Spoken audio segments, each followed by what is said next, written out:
Olá, nesta videoaula você vai conhecer as finalidades da educação superior, vai compreender como as instituições são classificadas, quais os modelos de financiamento da educação superior e o que compõe a gestão universitária.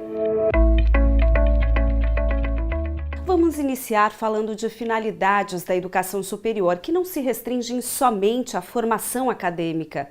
Segundo a Lei de Diretrizes e Bases, a educação superior no Brasil possui 3 finalidades principais. A primeira está ligada ao desenvolvimento de atividades de pesquisa que estimulem a criação cultural e o desenvolvimento da ciência e da tecnologia. A segunda finalidade é a formação de diplomados nas diferentes áreas de conhecimento. E a terceira é a promoção da extensão aberta à participação da população, difundindo conquistas e benefícios gerados na instituição. Agora vamos falar da classificação. As instituições que desenvolvem os cursos e programas de educação superior podem ser classificadas de 2 maneiras. Primeiro, conforme os organismos de financiamento e segundo, de acordo com a natureza acadêmica. A classificação ligada à natureza acadêmica divide as instituições de ensino superior por categorias. As universidades são caracterizadas pela indissociabilidade das atividades de ensino, de pesquisa e de extensão, como serviços ou atendimentos à comunidade em diversas áreas do saber, além de cumprir várias outras exigências ligadas ao quadro de docentes e a programas de pós-graduação. Outra característica importante é o fato de que as universidades têm autonomia e podem criar cursos que deverão posteriormente serem aprovados pelo MEC. Os centros universitários, assim como as universidades, têm graduações em vários campos do saber e autonomia para organizar e extinguir programas de educação superior. Diferem-se das universidades, principalmente por não serem obrigados a manter atividades de pesquisa e extensão. Já as faculdades também não são obrigadas a desenvolver pesquisa e extensão. E diferente das universidades e dos centros universitários, não têm autonomia para criar cursos sem permissão prévia do MEC. Além disso, possuem menor exigência de titulação do seu corpo docente. Seguindo a classificação quanto à natureza acadêmica, há ainda as instituições superiores de tecnologia e os institutos superiores de educação. Outra classificação adotada para as instituições de ensino superior está ligada a um modelo de financiamento. Assim, elas podem ser privadas ou públicas. As instituições de ensino superior privadas incluem as comunitárias, confessionais, filantrópicas e particulares. Já as públicas são aquelas mantidas pelos governos federal, estadual ou municipal. Mas, segundo a Constituição Federal, apenas a União tem obrigatoriedade de financiar o ensino superior. Hoje, para financiar o ensino superior, o governo federal mantém o FIES, que financia estudantes com baixa renda familiar nos cursos superiores em instituições não gratuitas.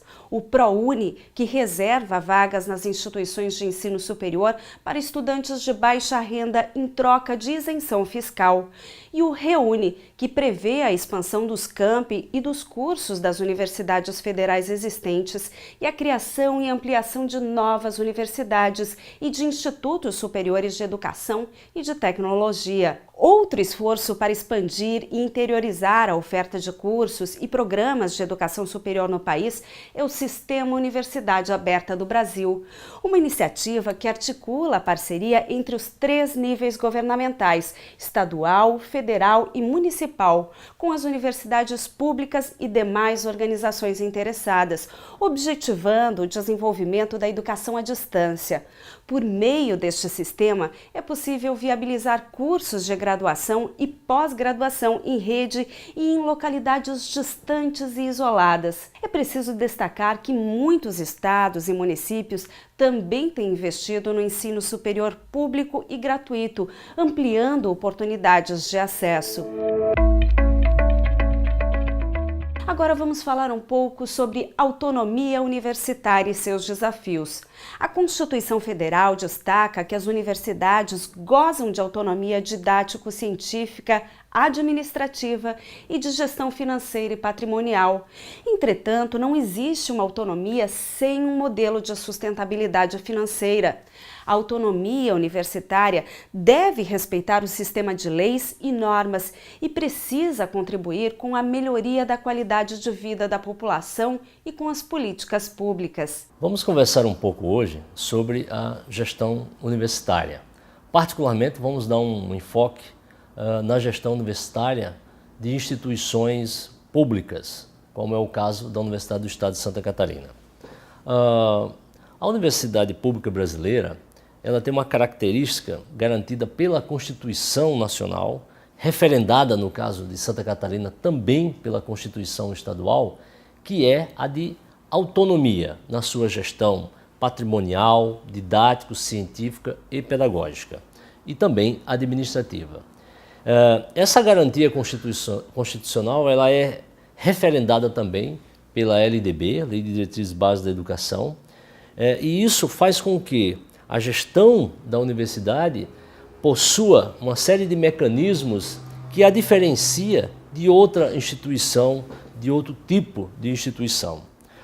No caso da UDESC e das universidades públicas, essa autonomia é uma garantia para que haja uma maior liberdade do ponto de vista de geração de conhecimento, haja uma maior agilidade nos seus processos, visando que o fim da universidade, que é a geração, a difusão de conhecimento, possa ser atingido.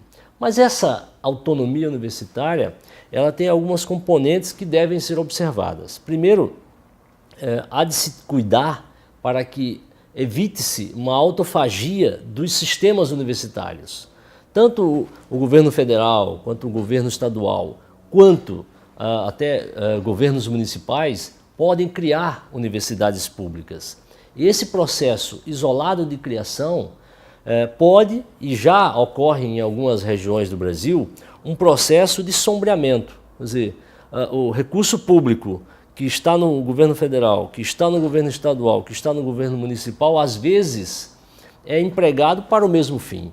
Então, é importante que os gestores procurem trabalhar de forma articulada, é importante que os governos procurem trabalhar de forma articulada, de maneira a evitar que duas universidades estejam oferecendo o curso semelhante, ou às vezes muito próximos, numa mesma região. Então é importante que haja a utilização desse recurso para duas necessidades diferentes daquela região. Um outro aspecto importante da autonomia universitária é a busca por outras fontes de recursos. Uma universidade pública ela é mantida essencialmente pelo o imposto do cidadão. Entretanto, através dos projetos de pesquisa, através dos projetos de extensão, os grupos podem captar mais recursos e aumentar a ação da universidade para outras regiões, né, e até mesmo para outros projetos. Então, captar mais recursos não significa, mesmo que esses recursos venham de empresas, de entidades não governamentais, não significa diminuir a autonomia universitária, significa a possibilidade de aumentar o seu alcance. Isso às vezes é confundido dentro da universidade, às vezes se coloca que a captação de recurso externo é uma mácula à autonomia universitária.